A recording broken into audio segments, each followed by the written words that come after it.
I'm Brian McLaren. Thanks for being part of this quest for a new kind of Christianity.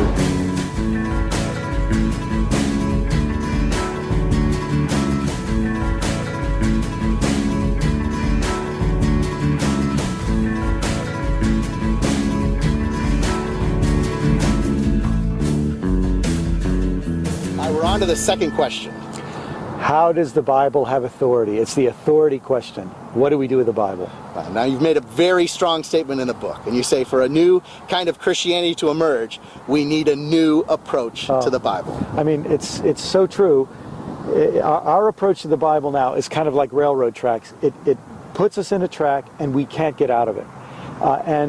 For us to see the kind of change we need, I'm not recommending throwing out the Bible. I'm recommending changing our approach to the Bible and asking important questions about how we use the Bible, how we derive authority from the Bible, how we give authority to the Bible, that sort of thing. Now this is a sacred cow, so this is a very, very important question. How do you deal with it?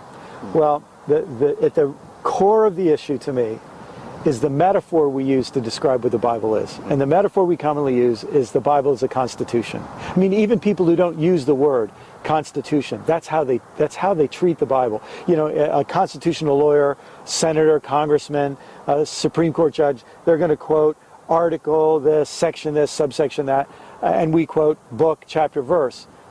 But you know, the Bible itself is not a constitution. And if you say, well, what is it? In the book I propose, the Bible is a library. It's a collection of documents.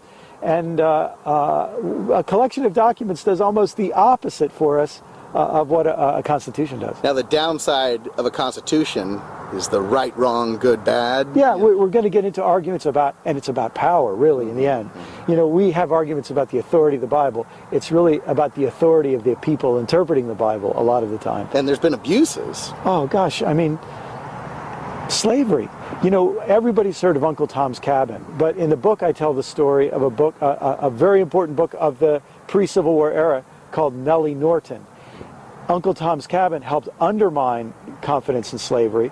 Nellie Norton was a novel to celebrate the greatness of slavery, and the subtitle was basically something like this: How the Bible is a pro-slavery Bible and God is a pro-slavery God. Now, that turns your stomach to hear that now, but we haven't had any scrutiny about the way we read the Bible. We're still using it the same way. But someone who goes into a library, they read the opposite of that. An awareness comes, a conversation starts. In fact, in a good library, you want to present all sides of an issue. A good library preserves key arguments. A good constitution eliminates all arguments. And so, to me, based on our expectations of what we bring to the Bible, you end up with a very different understanding of the Christian faith. Now, this is where it starts to get crazy, though, because now you're inviting conversation, inviting... Well, we have big arguments.